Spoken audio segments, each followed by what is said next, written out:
So I'm Jusna Mustafa, I'm 45 and I was born in Bangladesh. Well, I didn't really have a choice coming to England. I was just a baby when I came, so I was 6 months old in my mother's arms. I had three older siblings. My father was already in the UK, so there were four of us all together, and it was really for a better life to come and have an education and be part of this wonderful society that we find ourselves in. So that's why we came. My father came in 1961 again for a better life. His background was he was a farmer. His dad was a farmer. We were from a agricultural family, and then there was just this opportunity to come over and earn money, basically. At that time, the reputation for people coming over wasn't actually very good. Those that came were seen as coming over to a country that wasn't Muslim, being involved in alcohol and gambling and things like that. So there was this negative connotation attached to people who did come to the UK. And over the years, that's changed dramatically. But at the time my father was coming, it wasn't a great place from Bangladesh to kind of come over. So he came and started working in the restaurant trade, started off in Southampton, went to Manchester, and finally settled in Yeovil in the 70s, and that's where we first came and settled as well, and have stayed ever since. So it was my uncle's restaurant, and my uncle opened the restaurant because there were no other restaurants in the vicinity of the area, so they thought, it would be quite good to set up something there. My dad was the head chef in a restaurant called the Taj Mahal, which is still in existence today, but the name has changed to the Viceroy. He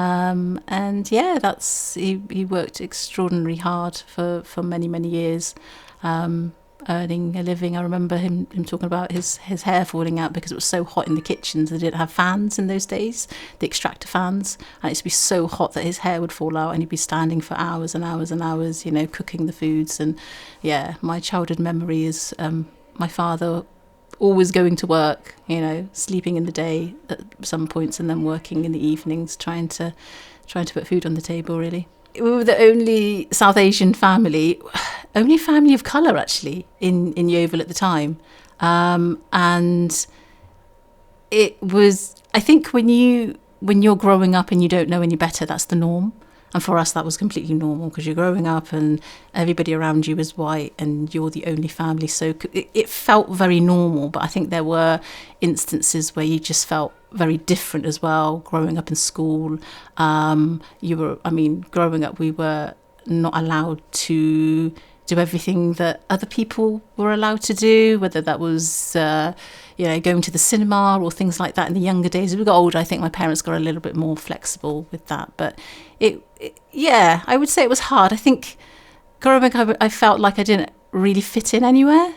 Always feeling like the outsider, because we had a different faith, we had different clothes, we had different foods. There was racism growing up. There was, no matter how much you say, people talk about, well, was there really? There was. And I think it's different now to what it was back then. The racism back then was much more vocal. You would hear people calling you P word sort of far away, whereas you wouldn't hear that so much now. I think now it's much more it's sort of systematic, and people say things unconsciously and they'll say it in such a way that you can't often pick up on it, but back then it was much more overt. So I would say that's probably my memories. But I had good friends growing up, really, really amazing friends, and I think that sort of helped. I do remember this one occasion when I was walking home with a friend from school and somebody was walking the opposite way, and this guy just spat at me. And I remember thinking at that time, not why is that person spitting at me, but I wonder if my friend saw that. And it was this feeling of embarrassment that somebody else would actually have to see what I kind of went through. And the friend that I was walking with didn't see it, and it was just this absolute relief. And I look back at that time and kind of go, wow, those thoughts and feelings are so different to what I'm thinking and feeling now. But it was this, it was just a part of everyday life. So there was this amazing friends, but also the society that we were growing up in that often didn't accept who we were, because they, didn't have contact with people from our faith and sort of cultural background. Within my family, so I've got 4 other siblings, and I'm the fourth in the line. I think my older siblings probably paved the way a little bit more for me, so there were lots of things that they weren't allowed to do, whereas when it got to me, I think my parents were a little bit more flexible about the things that we did. So I think that really did help, but it was just finding this hybrid culture, I think, in the end, kind of going, there are certain things I'm not allowed to do because of my faith, or because my parents wouldn't let me do that, but also trying to push the boundaries a little bit and kind of go, oh, but if I get a lift from so-and-so's mum, if we went to that place, and they're really respected and trusted, would it be okay? And because, like I said, my siblings had kind of passed away, it was a little bit easier for me. So I don't think I missed out on an awful lot. I think, like I say, we had a very much of a hybrid culture. There were certain things we could do, certain things we did as a family, certain things we did with friends, but things like staying over friends' house was always a no-no. And yeah, obviously I wanted to, but I think it was kind of like, well, if I can't, then I can't. But yeah, I think as a parent now, I'm a lot more flexible probably with my children, but also understanding the boundaries and kind of going, okay, I didn't get that opportunity, but I'd like to give you guys the opportunity, but within certain parameters. So I think I think everybody's childhood shapes us, and mine in particular, growing up in quite a cocooned environment, I would say. Yeah, I think it's quite seamless, actually. I think over the years, what I've done is I've probably moved a little bit away from culture and a little bit more towards faith. I think, on reflection, I would say that's definitely there. And there are some amazing things about British culture as well that I sort of merged together. I remember, lots of people mentioning when they first come to the UK, things like, politeness that comes across, somebody opening the door, always the pleases and the thank yous, that often isn't ingrained into our own cultures.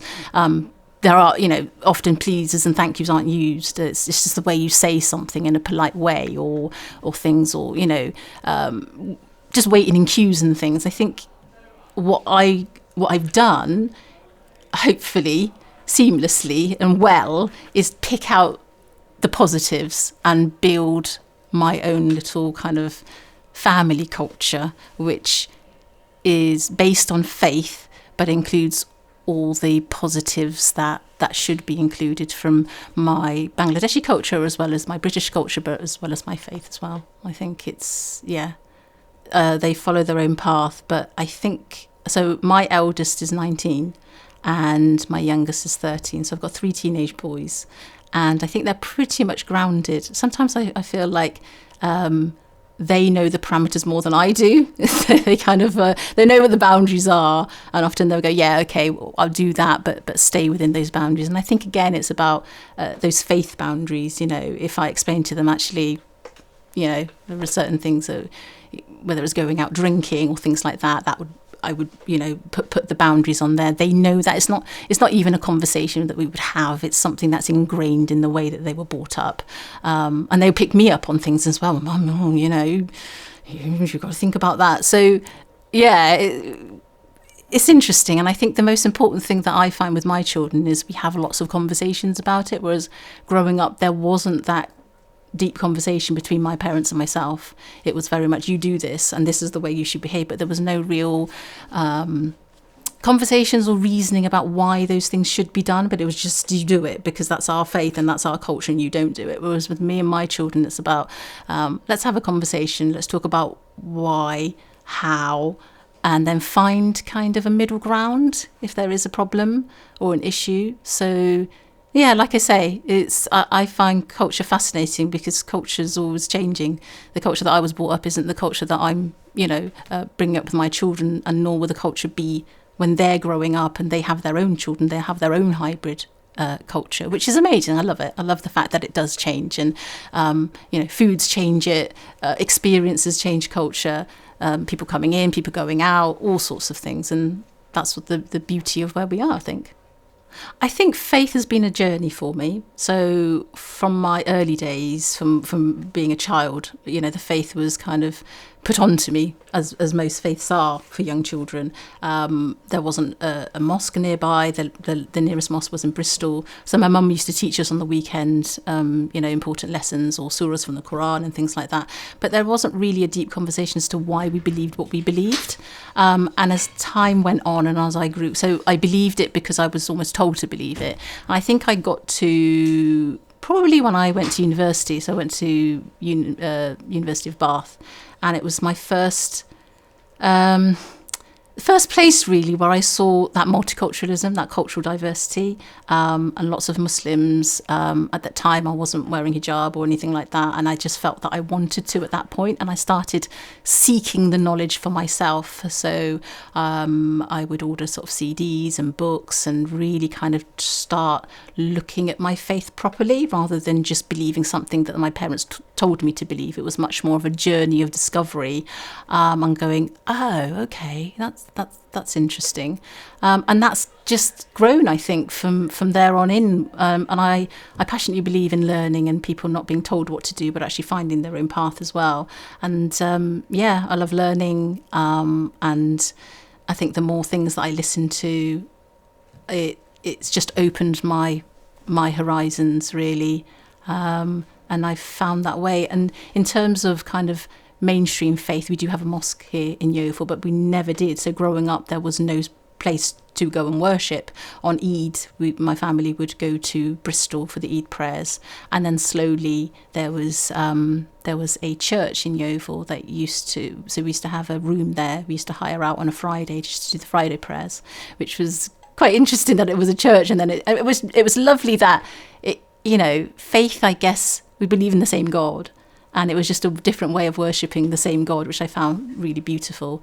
And then slowly there was a kebab shop in Yeovil, and there was a place above the kebab shop that became the mosque, which extended out. And now there's a really beautiful mosque not too far from here, and it's so multicultural. And I think that's what I love about our mosque in Yeovil, that it is so multicultural. Because I think when you go into the cities, there can be sort of silos of different cultural groups, and it's like, wow, this is a Somali mosque and this is a Bangladeshi mosque, and going over that threshold. But because Yeovil is so small and because it's so diverse, you've got the hospital with the range of cultures there, from consultants to caretakers to nurses, they being that, and also you've got the restaurants, you've got the taxi drivers, all these cultures, Turkish, Bangladeshi, Pakistani, the African cultures have recently come over.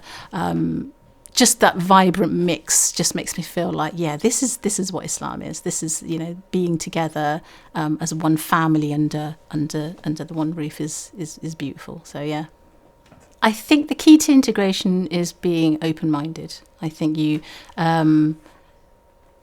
it's accepting people for where they are. It's respecting other people's cultures, but also, kind of saying, well, this is my culture as well, and give me that respect. But I think that open-mindedness is really important. It comes across because I think a lot of the time, sometimes people can be a bit more, well, this is my faith and this is my culture and this is the way it's going to be and I'm not going to change. Whereas I'm much more, okay, this is my faith, this is my culture. But again, there's that space for adapting that a little bit as well. And that importance of respecting other people's faiths and other people's cultures and learning about those faiths and learning about those cultures, and giving it the priority that it really deserves. So I think that's what integration is: people coming together, keeping what's valuable to them, what's true to them. But yeah, I think that's the key to integration, and that's worked in lots of things that I've done over the years. I guess I enjoy the freedoms that we're given. Although politically at the moment, the way things are, we feel like we're getting less and less freedom. But I guess it's that you have the freedom to be who you are and practice your faith and who you are in the way that, is enshrined by law, that it's not in other places. And yeah, I think freedom, I think people are amazing. Most people are amazing, open-minded and able to give you, space and want to know about your culture. So there's lots. I guess I've never really lived anywhere else, like the UK is my home, so it's just normal to me to kind of be here and live the way I do. But I would definitely say freedom and, you know, justice and I guess systems, actually, thinking about it, you know, knowing that there are systems in place for things to happen, and it's not, you know, money under the table or something, that you know, or you hope that if you go through a particular system, your voice will be heard at some point. And also meritocracy, you know, you work your way up. A lot of the time, there's that space and you know, the finances are given for people to go to university, even if they can't afford to go to university. There are student loans, so you can go up that scale a lot more easier than you can in different countries. And I think that's really, really valuable, because you've got amazing, passionate, intelligent people that often don't have that financial capability to be able to get to those positions. But that step up from the government is really lovely.